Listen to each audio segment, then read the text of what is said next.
coucher, un ange à la tête et un ange au pied. Et vous savez, ceux qui sont entrés là, c'était des Juifs.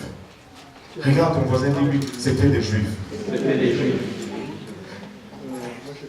Ils avaient une alliance avec le Seigneur. Et cette alliance avait un caractère. Ils avaient une arche qu'ils portaient, qui était appelée l'arche de l'alliance. Et cette alliance, cette arche de l'alliance avait une des caractéristiques. C'est que le couvercle qui était sur l'arche de l'alliance avait un ange d'un côté et un ange de l'autre. Quand ils ont entré, au milieu de ces deux anges, une seule chose pouvait se manifester entre ces deux anges. C'était Dieu. Donc quand ils sont entrés dans cette tombe, il n'y avait plus de doute en eux que celui qui était couché sur cette pierre tombale était le Dieu Tout-Puissant manifesté dans la chair.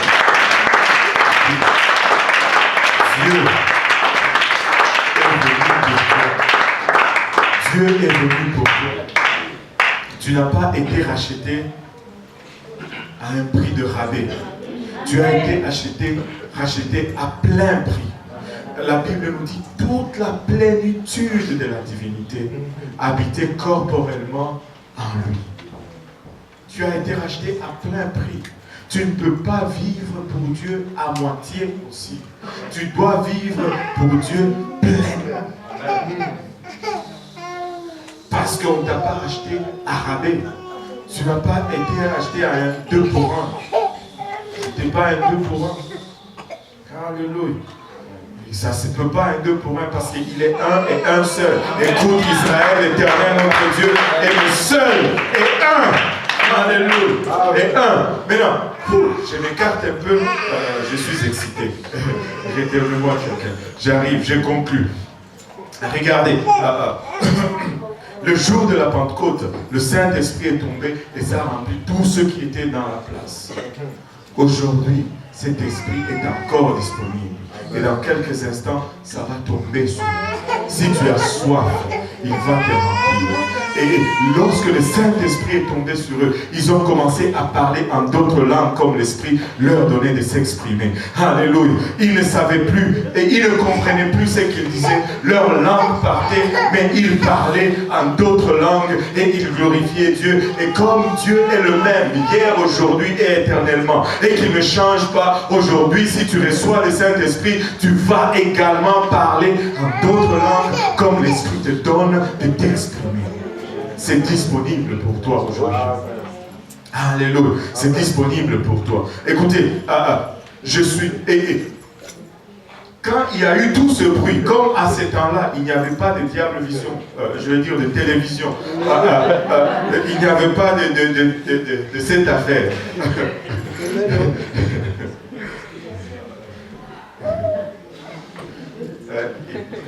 Je vais vous poser une devinette. Qu'est-ce qui a 2 cordes et une queue? Télévision. Anyway. Il y a toujours 2 antennes et un câble qui part là, non? Ce sont des similitudes, ok? Anyway. Alléluia. Alléluia. Gloire au nom de Jésus. Alléluia. Maintenant, comme il n'y avait pas de cette affaire, lorsqu'il y a eu un bruit, tout le monde est accouru. Parce que quand il y avait un bruit, c'était la seule source de distraction. Vous savez, chez nous, dans l'ancien temps, quand j'étais encore petit, il n'y avait pas de télé. Il y avait une seule télé dans notre quartier. Et il fallait être gentil avec les enfants de cette maison. Si tu étais gentil le soir, il te faisait rentrer dans la maison et tu regardais la petite télé noir et blanc Philips. Mais si tu n'étais pas gentil,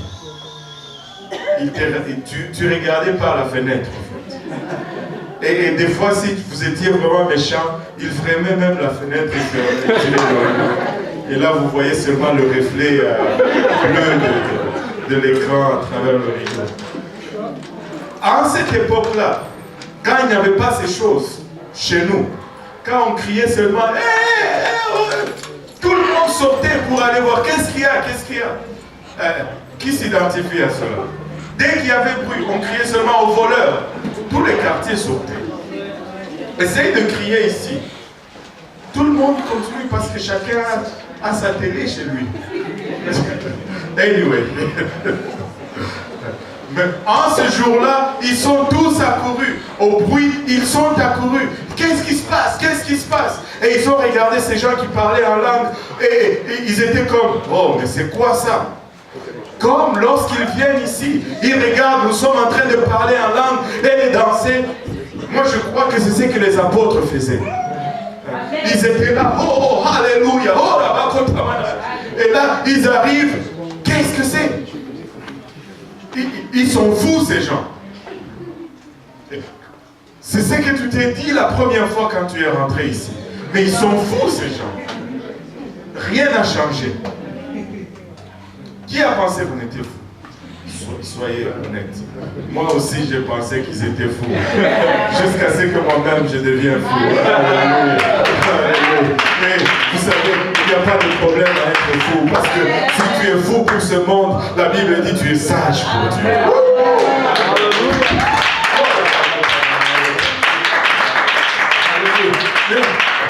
Ils ont dit, mais ils sont ivres. Nous avions parlé de l'ivresse jeudi. Il y a des parallèles entre l'ivresse de l'esprit et l'ivresse du vin.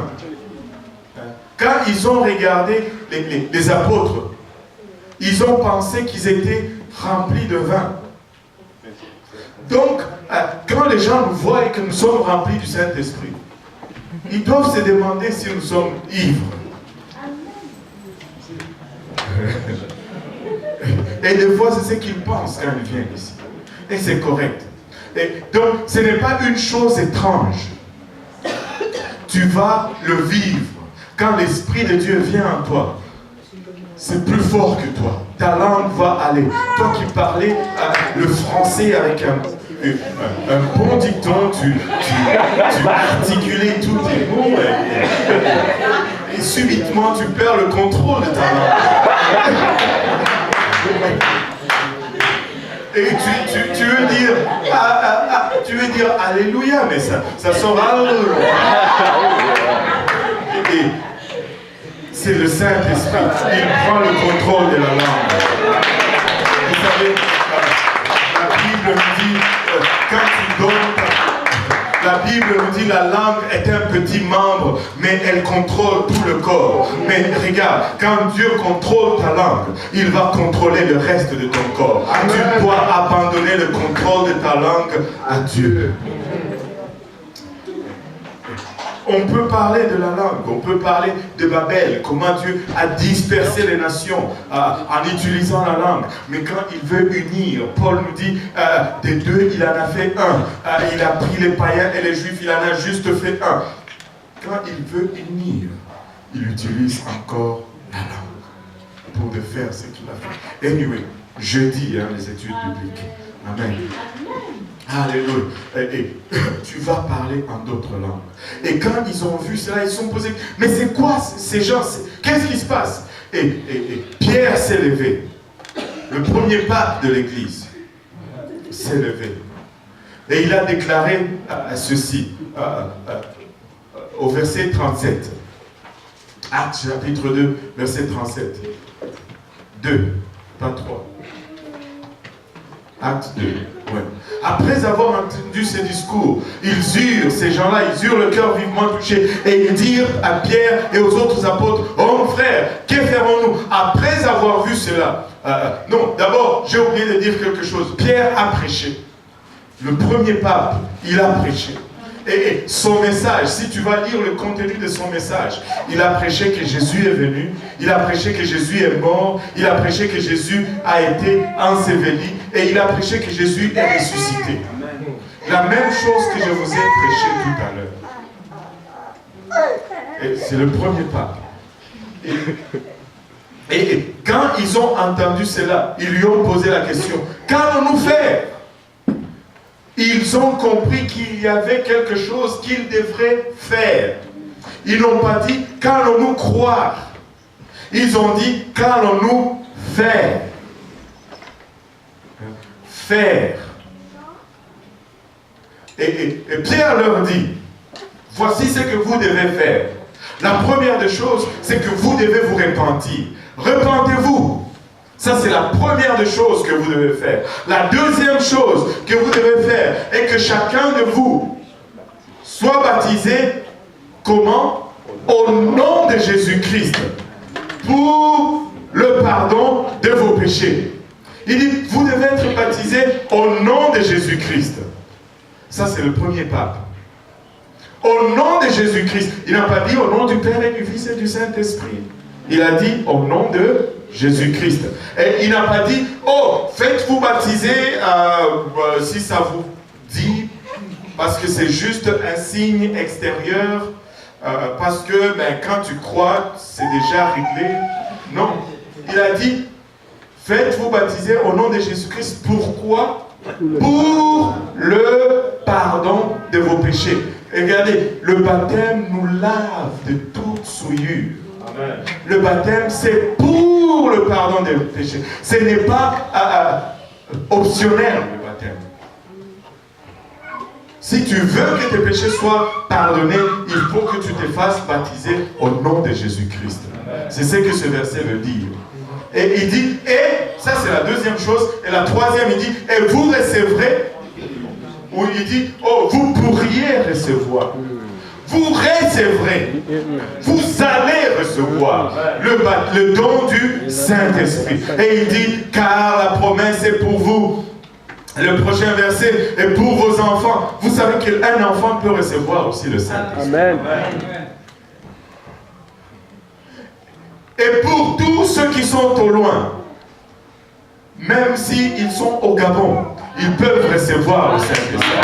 Même s'ils sont en Haïti, ils peuvent recevoir le Saint-Esprit. Même s'ils sont au Cameroun, au Congo, même s'ils sont en Abitibi, alléluia, où ils peuvent recevoir le Saint-Esprit. Car, alléluia, oh Seigneur, en aussi grand nombre que le Seigneur notre Dieu les appellera. Et Dieu est en train d'appeler encore une fois aujourd'hui. Cette promesse est pour nous aujourd'hui. Et nous pouvons le recevoir. Vous pouvez le recevoir aujourd'hui. Si vous n'êtes pas encore baptisé au nom de Jésus-Christ, vous pouvez l'être aujourd'hui. Nous avons l'eau, nous avons des vêtements de rechange, nous avons tout ce qu'il vous faut. Ça ne prend que votre obéissance. Mais la première des choses que vous devez faire, c'est la repentance. Vous savez, le baptême, c'est fait au nom de Jésus-Christ. Là, tu peux me dire, oh pasteur, moi j'ai été baptisé au nom du Père et du Fils et du Saint-Esprit lorsque tante Clotilde m'avait amené à l'église Sainte-Marthe de quelque chose. Regardez. Et tu peux me sortir Matthieu 28, 19. Et on va regarder Matthieu 28, 19.